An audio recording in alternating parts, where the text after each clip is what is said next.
Chapter 27. In that day, Yahweh with his hard and great and strong sword will punish Leviathan, the fleeing serpent, and Leviathan, the twisted serpent, and he will kill the dragon that is in the sea. In that day, sing to her, a pleasant vineyard. I, Yahweh, am its keeper. I will water it every moment. Lest anyone damage it, I will keep it night and day. Wrath is not in me, but if I should find briars and thorns, I would do battle. I would march on them and I would burn them together.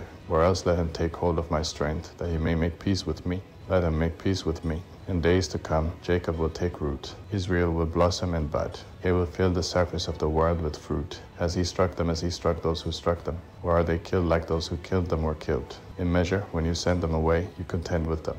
He has removed them with his rough blast in the day of the east wind. Therefore by this the iniquity of Jacob will be forgiven. And this is all the fruit of taking away his sin, that he makes all the stones of the altar as chalk stones that are beaten in pieces, so that the Asherah poles and the incense altars shall rise no more. For the fortified city is solitary, a habitation deserted and forsaken, like the wilderness. The calf will feed there, and there he will lie down, and consume its branches. When its boughs are withered, they will be broken off. The women will come and set them on fire, for they are a people of no understanding. Therefore he who made them will not have compassion on them, and he who formed them will show them no favor. It will happen in that day that Yahweh will thresh from the flowing stream of the Euphrates to the brook of Egypt, and he will be gathered one by one. Children of Israel, it will happen in that day that a great trumpet will be blown, and those who were ready to perish in the land of Assyria, and those who were outcasts in the land of Egypt shall come, and they will worship Yahweh in the holy mountain at Jerusalem. Chapter 28. Woe to the crown of pride of the drunkards of Ephraim, and to the fading flower of his glorious beauty, which is on the head of the fertile valley of those who are overcome with wine. Behold, the Lord has one who is mighty and strong. Like a storm of hail, a destroying storm, and like a storm of mighty waters overflowing, he will cast them down to the earth with his hand. The crown of pride of the drunkards of Ephraim will be trodden underfoot. The fading flower of his glorious beauty, which is on the head of the fertile valley, shall be like the first ripe fig before the summer, which someone picks and eats as soon as he sees it. In that day, Yahweh of armies will become a crown of glory and a diadem of beauty to the residue of his people, and a spirit of justice to him who sits in judgment, and strength to those who turn back the battle at the gate. They also reel with wine and stagger with strong drink. The priest and the prophet reel with strong drink. They are swallowed up by wine. They stagger with strong drink. They err in vision.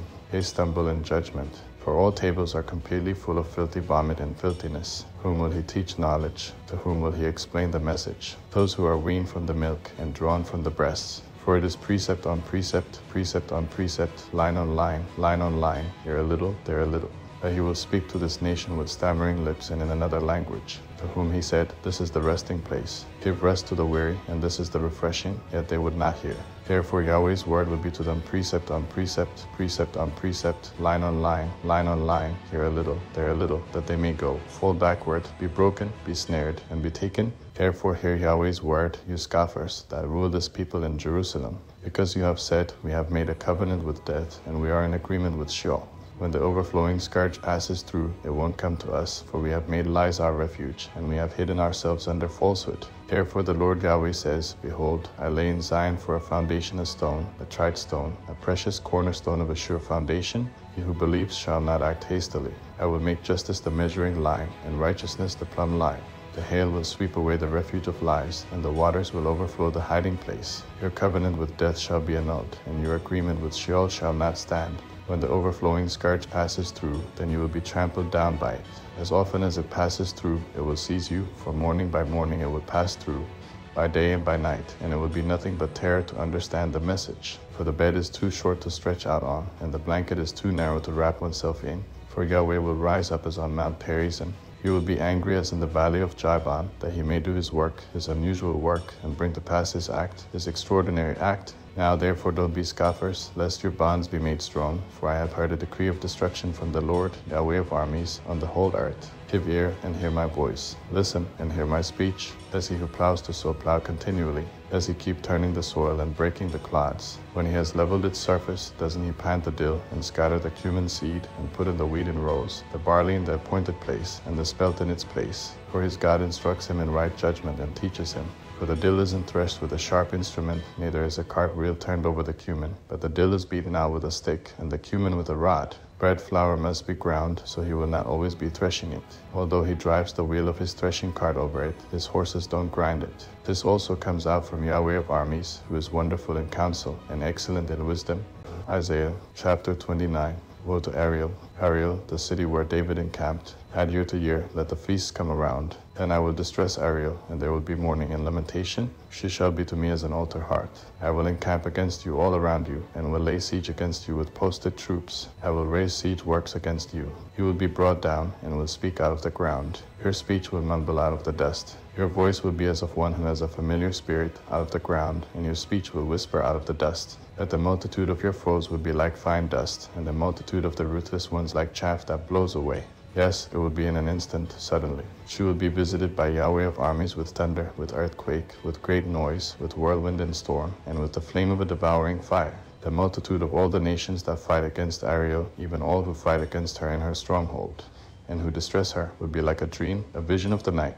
It will be like when a hungry man dreams, and behold, he eats, but he awakes, and his hunger is unsatisfied. Or like when a thirsty man dreams, and behold, he drinks, but he awakes, and behold, he is faint, and he is still thirsty. The multitude of all the nations that fight against Mount Zion will be like that. Pause and wonder. Blind yourselves and be blind. They are drunken, but not with wine. They stagger, but not with strong drink. For Yahweh has poured out on you a spirit of deep sleep, and has closed your eyes, the prophets, and he has covered your heads, the seers. All vision has become to you like the words of a book that is sealed, which men deliver to one who is educated, saying, Read this, please. And he says, I can't, for it is sealed. And the book is delivered to one who is not educated, saying, Read this, please. And he says, I can't read. The Lord said, Because this people draws near with their mouth and honors me with their lips, but they have removed their heart far from me.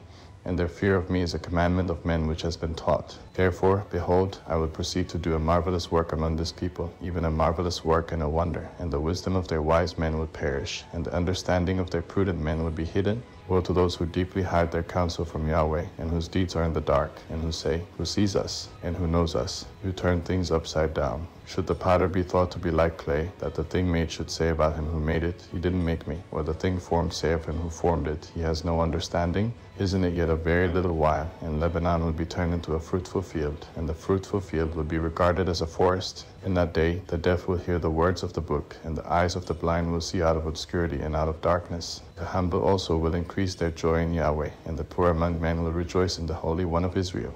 For the ruthless is brought to nothing, and the scoffer ceases, and all those who are alert to do evil are cut off. Who cause a person to be indicted by a word, and lay a snare for one who reproves in the gate, and who deprive the innocent of justice with false testimony.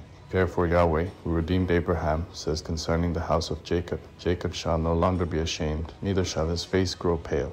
But when he sees his children, the work of my hands, in the middle of him, they will sanctify my name. Yes, they will sanctify the Holy One of Jacob, and will stand in awe of the God of Israel. They also who err in spirit will come to understanding, and those who grumble will receive instruction.